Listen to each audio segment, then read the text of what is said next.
창세기 11장 1절부터 9절까지의 말씀으로 건너듭니다. 온 땅의 언어가 하나요 말이 하나였더라.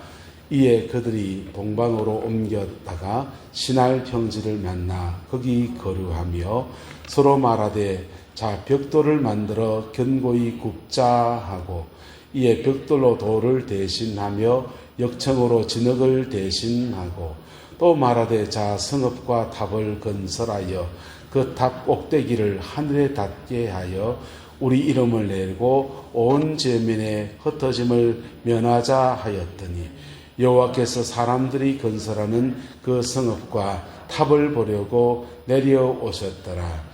여호와께서 이르시되 이 무리가 한 족속이요 언어도 하나이므로 이같이 시작하였으니 이후로는 그 하고자 하는 일을 막을 수 없으리로다. 자 우리가 내려가서 거기서 그들의 언어를 혼잡하게 하며 그들이 서로 알아듣지 못하게 하자 하시고 여호와께서 거기서 그들을 온 지면에 흩으셨으므로 그들이 그 도시를 건설하기를 거쳤더라. 그러므로 그 이름을 바벨이라 하니 이는 여호와께서 거기서 온 땅의 언어를 혼잡하게 하셨음이니라. 아멘. 이 말씀의 경고와 국민들 앞에 겸허해지는 저와 여러분 되시기를 예수님의 이름으로 축복합니다. 노아의 홍수 이후에 하나님은 땅을 정복하라 다스리라 지키라 세 가지 사명을 명령하셨습니다.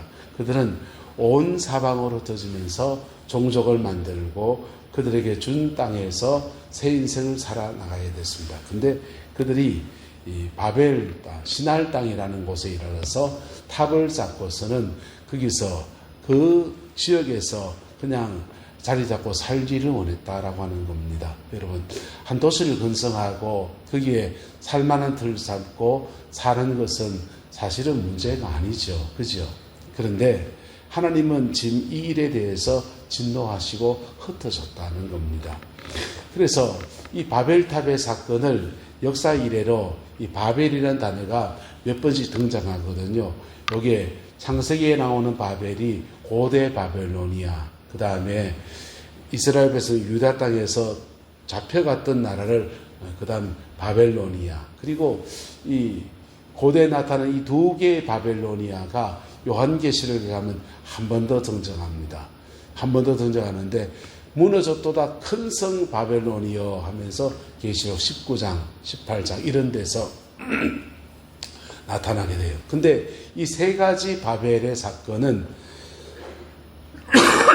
무엇을 말해주고 하냐면 인간의 노력과 인간의 의지를 가지고 높이 쌓아놓은 어떤 것들이 무너지는 것들의 상징성을 가지고 있는 심벌이 되었습니다.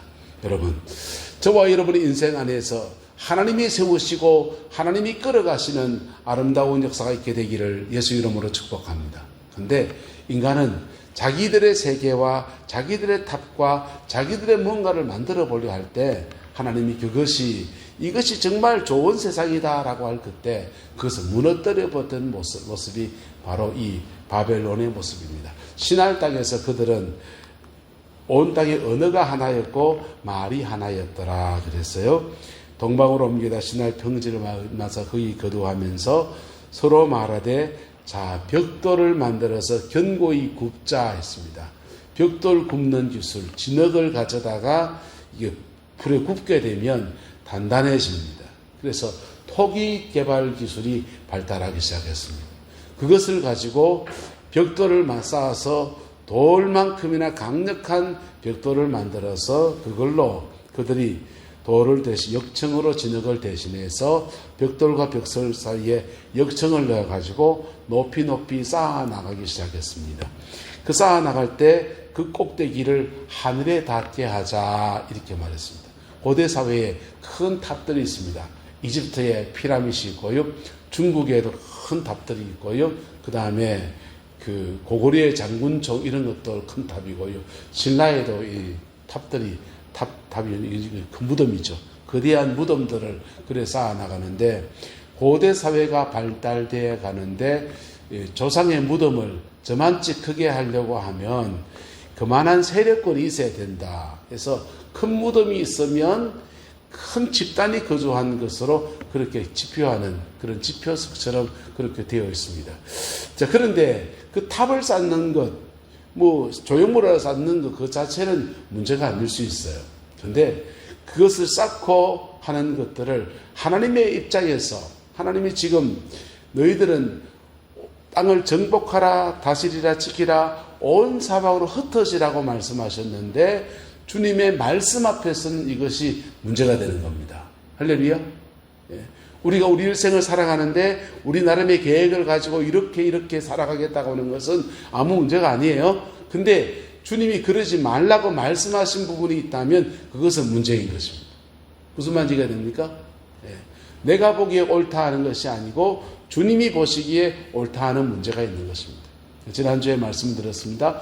하나님이 청지기들, 착한 청지기들에게, 칭찬받는 청지기들에게 이렇게 말씀하셨습니다. 한번 따라합시다. 착하고 충성된 종아. 착함과 충성이라는 것이 함께 될 때 주님이 칭찬하는 인생이었다는 것입니다. 근데 착한데 성실하고, 착한데 죄 안 짓고, 착한데 나름 성실하게 사는 것은 문제가 아니에요. 그런데 거기에 주님이 이것은 이렇게 하라고 말씀하셨는데 그렇게 하지 않고 성실하게 살면 그게 죄가 되어버리는 겁니다. 바벨탑 사건은 바로 이 문제가 있는 것입니다. 하나님께서 노아의 자녀들에게 땅을 정복하고 온 세방에 흩어져서 그렇게 온 땅을 편만하게 하는 것을 명령하셨는데 그들은 시날 땅에서 머무르면서 도시를 건설하고 탑을 짓고는 거기다 바벨탑을 쌓고 그렇게 하려고 했던 겁니다. 근데 만약 이게 성공했다면 어떻게 됐을까요? 여기에 성공했다면 어떤 일이 났을까요? 세계의 문화 가운데 큰 문화적 배경이 유목문화와 농경문화예요. 유목문화는 흩어지는 문화를 가지고 있어요. 유목문화는 개인주의적 성향을 가지고 있습니다. 농경문화는 땅을 기반으로 해요. 땅을 기반으로 하니까 한 곳에서 농사 짓고 또 그 다음에 또 농사 짓고 또 농사 짓고 하면서 땅을 떠나지 않는 정주문화를 형성해 갑니다. 유목문화는 목초지가 여기 있다가 봄철엔 저기다가 가을에 걔는 저쪽이고 겨울이 오면은 양들을 먹일 풀이 없으니까 저쪽을 또 넘어가야 되고 계속 이동하는 문화예요. 서양 문화의 배경은 유목 문화의 배경을 두고 있습니다. 흩어지는 문화를 가지고 있어요. 동양 문화는 어떻습니까? 농경 문화의 기반을 두고 있습니다. 땅을 기반으로 합니다. 농사를 짓는 사람이 땅을 떠나서 어떻게 밥 먹고 살겠어요? 그러다 보니까 서양 문화의 특성과 동양 문화의 특성이 전혀 다른 모습으로 나타나요. 동양 문화는 모이는 문화예요. 모이는 문화고 모이다 보니까 지배층이 있고 피지배계층이 있고 높임말, 낮춤말 이런 예의 이런 단어들이 굉장히 발달되어 있습니다. 서양 문화는요 흩어지는 문화예요. 그래서 높임말 없습니다. 그냥 히저 히 이러면서 그, 너, 저 이래 됩니다. 말 까고 사는 사회예요. 수평 문화가 자연스럽게 발달되어 있습니다. 만약에 강한 군주가 이것을 확 휘어잡으려면 양떼를 몰고 이동해 가버리거든. 그래서 그들은 구릴타이라고 해서 원탁을 중심으로 해서 의논하고 회의하고 이런 문화가 발달되어 있습니다. 민주주의가 어디서 꼽혔습니까? 서양에서 개인의 인권이 중요하게 여겨지고 다양한 그것들이 기독 정신과 만나면서 형성된 것이 서양 문화의 특징이에요. 동양 문화의 특징은 모여있는 겁니다. 모이다 보니까 수직적인 관계가 발달되고 사람 위에 사람이 있어요.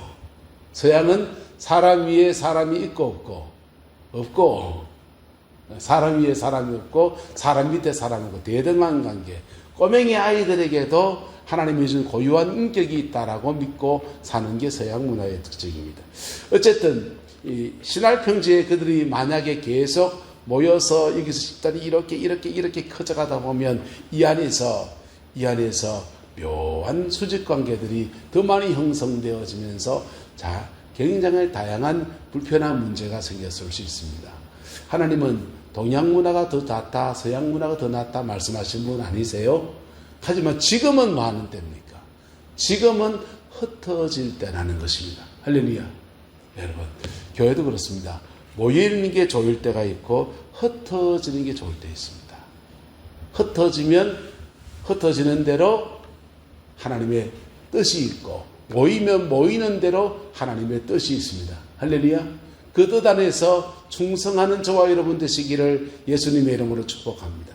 어쨌든 그들이 모여들어서 그 일들을 해나가는데 하나님이 보시기에 이것이 합당치 않다 이겼습니다. 그래서 하나님은 그들의 언어를 혼잡하게 해서 다 흩어버리셨습니다.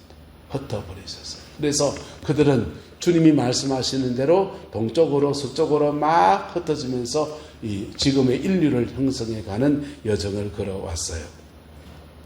자, 이런 이 바벨탑의 모습을, 뒷담한 바벨탑의 모습을 오늘 시대에, 오늘 역사 속에서 우리가 뭐라고 말하느냐 보세요. 하나님 없이 자신의 인생을 세워보려고 하는 수고와 너무나 흡사하다는 것입니다. 시편 127편은 이렇게 말합니다. 여호와께서 집을 세우지 아니하시면 세우는 자의 수고가 어때고요? 헛되고, 여호와께서 성을 지키지 아니하시면 파수꾼에 깨어있는 것이 뭐하고요? 헛되고, 아침에 일찍 일어나며 늦게 누우며 수고의 떡을 먹는 것이 뭐하고요? 헛되고. 여러분, 하나님이 세워주지 않는 인생을 자기 나라에 열심히 살아보려 하는 그 모든 수고가 마치 우리 인생의 바벨탑을 쌓아가는 것과 너무나 흡사하다고 하는 것입니다. 너무나 흡사하다고 하는 것입니다. 하나님이 세워주는 인생이 되기를 예수님의 이름으로 축복합니다. 그럼 하나님은 이 집이라는 말이 건물 세운단 말이 아니에요. 가정을 세우는 거 말이에요. 한 가문을 세워지는 거 말합니다. 하나님이 이 땅에 태어나서 하나님 나도 한 일가를 이루고 싶고 가정을 제대로 세워보고 싶고 관심이 없습니까? 아니요. 관심이 있으십니다. 관심이 있습니다. 근데 하나님 없이 유토피아를 만들어 보려고 하는, 마치 바벨탑을 쌓아 보려고 하는 오늘의 시도들, 우리의 시도들이 헛되다는 것입니다. 여러분의 한 수고들 속에 하나님이 복으로 갚으시는 아름다운 역사가 있게 되기를 예수님의 이름으로 축복합니다. 여러분의 가정 안에 하나님의 세우시는 은혜의 역사가 풀어지게 되기를 주님의 이름으로 축원합니다. 근대 사회로 넘어오면서 곳곳에서 무신론, 하나님을 부정하는 신학들이, 철학들이 막 발흥하기 시작했습니다. 그때 임마누엘 칸트라고 하는 사람이 이런 책을 썼습니다. 실천이성 비판, 순수이성 비판, 두 권의 책을 썼는데요. 순수이성 비판은 인간이 가지고 있는 이성을 가지고서는 하나님이 계신지 아닌지 모르겠다 하면서 순수한 철학적인 관점에서 신의 존재에 대한 비판록을 썼어요. 그리고는 그 다음 또 책을 썼는데 실천이성 비판이라는 책을 썼습니다. 이거는 뭐냐 하면요, 하나님의 존재를 철학적으로 과학적으로 증명하기는 그 당시의 과거로는 증명할 수는 없겠는데, 그러나 하나님이 없다면은 이 세계의 질서는 어떻게 될 것인가? 하나님이 없다고 하면은 사람과 사람 사이에 윤리와 도덕의 문제는 어떻게 할 것입니다. 그거 생각하면은 신은 필요하다. 이게 실천이성 비판이었습니다. 두 권의 책이 그나마 무신론으로 넘어가는 시대를 붙잡고 그냥 가려고 하는 그런 모습이었는데, 그것도 칸트의 노력도 별 소용없게 한 시대가 넘어가면서 무신론적 세계가 되어버렸습니다. 전에는 하나님이 어떤 분인가에 대해서 다들 교회를 안 다니는 사람도 신은 있지 라고 생각했다면, 지금은 신에 대해서 부정하는 그런 시대 사조 속에서 그렇게 살아가고 있어요.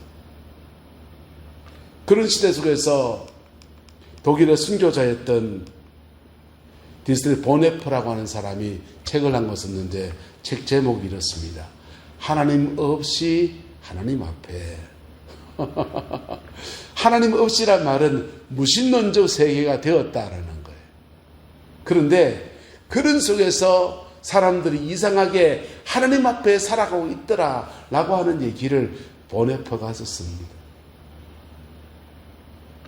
이 말이 무슨 말이냐면 임마누엘 칸트는 하나님을 존재를 증명할 수 없지만은 하나님이 없다면 이 세대는 윤리와 도덕이고 뭐 다 무너져 버릴 거야. 그러니 하나님은 필요해. 그렇게 말했는데 시대가 흘러가면서 무신론적 세계가 되어가지고 하나님이 없다고 하는데 사람들은 저마다 자기 나름대로 나름 이 세계가 유지가 되더라는 겁니다.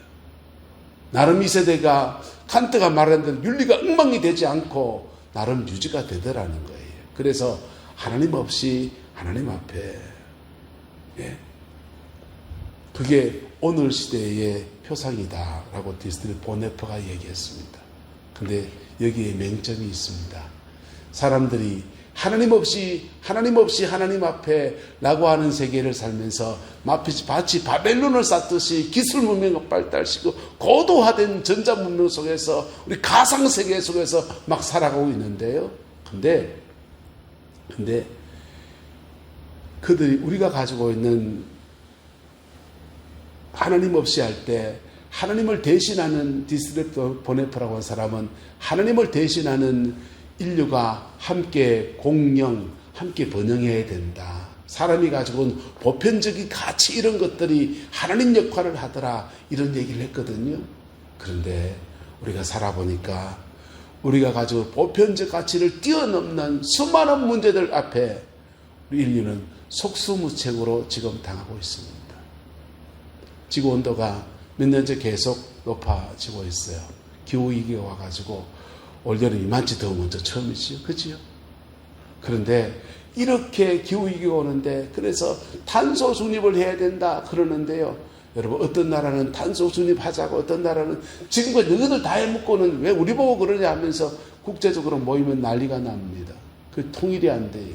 그게 조금 더 지나면 극지방에 있는 얼음과 물들이 다 녹아버리고 나면 그 속에 있는 이 가차는 메탄가스가 확 올라가게 되면 그때부터는 완전히 걷잡을 수 없는 시대가 온다. 인류 공멸의 시대가 온다고 하는데 그런데도 우리는 전기를 써야 되고요. 그런데도 우리는 자동차를 돌려야 되고요. 그런데도 우리는 이 망해간 줄 안다고 하면서도 그것에 대해서 아무런 대책을 가지고 있지 않아요.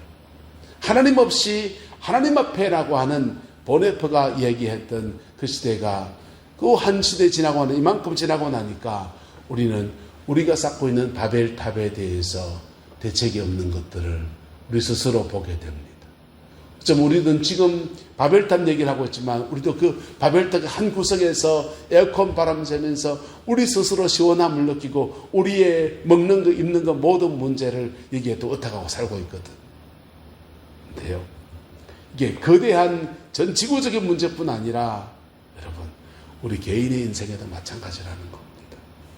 하나님 없이 우리 나름에 쌓아오는 모든 것들은 사실은 무너질 그날 옵니다. 무너져 버립니다. 그것이 우리가 죽음이라는 것을 맞이할 때 막 무너지기도 하지만은 때로는요 우리가 살아가는 삶의 자리 속에서 그냥 살아있는 동안에 몇 번이나 그런 것들을 경험할 때 있습니다. 그때 교모해지는 저와 여러분 되시기를 예수 이름으로 축복합니다. 교모해지면요, 야, 내가 지금까지 인생을 허살았구나. 지금부터는 내 인생을 주님의 뜻 안에서 살아야지, 다른 인생을 살아야지라고 하는 결단들로 넘어가게 됩니다. 할렐루야. 그 축복이 저와 여러분과 함께하게 되기를 예수님의 이름으로 축복합니다. 미국의 록펠러라고 한 사람이 하나님 앞에 절망의 시간을 몇 번을 지나갔어요. 그분에게 유명한 간증은 두 가지 간증입니다. 하나는 그가 청년 때에 너무너무 금강 개발하다가 돈 다 떨어먹고는 가난했을 때 하나님 앞에 그냥 금광에 들어가서 빚쟁이가 돼가지고는 금광에 들어 죽겠다고 결단하며 기도할 때 하나님께서 조금만 더 파라. 그래서 조금만 더 팠더니 금이 안 나오고 금은 황금, 석유가 팍 터진 겁니다. 얼마나 감사하겠어요. 그래서 졸지에 사업을 이루면서 번창해 갑니다. 처음에는 신앙이 좋았습니다. 처음에는 그 석유 파낸 것이 하나님의 은혜라고 고백했습니다. 좀 있다 보니까 술 먹는 사람이 처음에는 내가 술을 마시고 좀 있다 보면 술이 술을 마시고 좀 있다 보니까 술이 나를 먹듯이 록펠러가 버는 돈들에 점점 더 그가 사업하면서 신앙과 거리가 멀고 사람과 적대시하면서까지 척을 져가면서까지 그 재물들을 쌓아갑니다. 많은 재물이 쌓였는데 자기 집 앞에서 매일 사기꾼 록펠러, 수든도 록펠러 하면서 피켓 시위하는 미국 그 자유민주주의 나라잖아요. 자기 개인의 의사를 가지고 피켓 시위하는 사람들이 매일 그 시위합니다. 돈은 너무너무 많은데 어렸을 때 버릇 따라서 자기는 매일 먹는 게 햄버거밖에 안 먹어요. 맛있는 산의 진미를 쌓아놓고 그 돈 가지고 먹는 것도 아닌데 돈은 쌓여져 있는데 자기 먹는 햄버거 먹고 있고 동네에서 피켓 시위하고 있고 못 살겠습니다. 그러다가 너무 중한 질병에 들어서 몸이 이상해서 병원에 갔더니 병원에서 3개월밖에 못 산다. 그 말 들었습니다. 그럴 때 그가 내가 지금 쌓아왔던 모든 것들이 바벨탑을 쌓은 것. 내가 지금 쌓아왔던 모든 것들이 바벨탑 쌓아온 거죠. 그리고 그 쌓은 돈들을 가지고서 록펠러 재단을 세워서 시카고 대학을 세우고 그 당시 시골 교회마다 이 악기가 없으니까 풍금을 기증을 해주고 선교사업에 이력을 하고 만성 환자들을 위한 투병센터를 만들고 의학 재발을 하고 그런 데다가 자기의 재산을 다 쓰기 시작했어요. 그랬더니 이상합니다. 3개월밖에 못 산다는 사람에게 하나님께서 생명을 연장시켜 주시고 그리고 지금까지 살아온 삶에 전혀 다른 의미 있는 삶을 살아낼 수 있는 은혜가 있었습니다. 할렐루야. 저와 여러분들 안에 우리가 쌓아가던 바벨탑들이 다 무너진 그 터 위에 다시 하나님이 새롭게 세우시는 은혜의 역사가 우리 인생 가운데 충만하게 되기를 예수님의 이름으로 축복합니다. 우리 가정이든지 우리가 섬기는 교회이든지 우리가 쌓아가던 탑들이 다 무너져버리고 하나님이 정말 세우시는 놀라운 역사 안에 다시금 세워지는 은혜가 있게 되기를 주님의 이름으로 축원합니다. 여러분, 아시아에서 기독교가 유일하게 최초로 성공한 나라가 대한민국이에요. 그리고 전 세계에서 백인들 세계 말고 얼굴 노란 사람, 까만 사람들 세계에서 신앙의 대폭발이 일어난 데가 유일하게 대한민국입니다. 근데 우리도 지금 한국교회 전체도 지금 마치 누더기를 걸치고 있는 것과 같은 그런 형국이에요. 그때 전에 감리교단, 우리 교단은 아니고 감리교단에서 감독 선거에 무슨 문제가 생기는지 총감독이 2명이 됐습니다. 저것들끼리 치고받고 싸우고 아우석을 지키는데 저것들 저런다 손가락질에 쓰였습니다. 근데 최근에 우리 교단에서 굉장히 불미스러운 일이 있어서 총회장이 모든 서식을 다 내려놓고 다 사임했어요. 여러분, 우리도 모르는 사이에 성령으로 시작했다가 마치 육신으로 마친다 하듯이 우리도 모르는 사이에 하나님 안에서 쌓아가던 것들이 어느새 마치 하나님 없이 쌓아가는 바벨탑처럼 되어버린 모습이 아닌지 우리 돌아봤으면 좋겠습니다. 그리고 주님은 우리에게 이렇게 말합니다. 여호와께서 집을 세우지 아니하시면 세우는 자의 수고가 헛되며 여호와께서 성을 지키지 아니하시면 파수꾼의 깨어있음이 헛되도다. 일찍 일어나고 늦게 누우며 수고의 떡을 먹음이 헛되도다. 그러나 하나님이 세우신 은혜는요, 128편 그 다음 장에 나와요.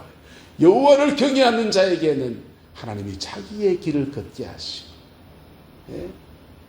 그의 수고한 것에 삭슬 받게 하시고, 그의 가정 안에는, 그의 안에는 결실한 포도나무 같고, 그 안에 둘린 자식들은 어린 감람나무 같도다. 할렐루야. 여러분, 하나님이 세우시는 가정이 저와 여러분 되기를 축복하고, 하나님이 세우시는 교회가 우리 내남제일교회이기를 소망하고, 하나님이 세우시는 나라가 이 나라이기를 소망합니다. 여러분, 우리나라에 대한 여러 가지 문제들이 참 많지만, 여러분, 이 나라가 얼마나 소중한 나라입니까?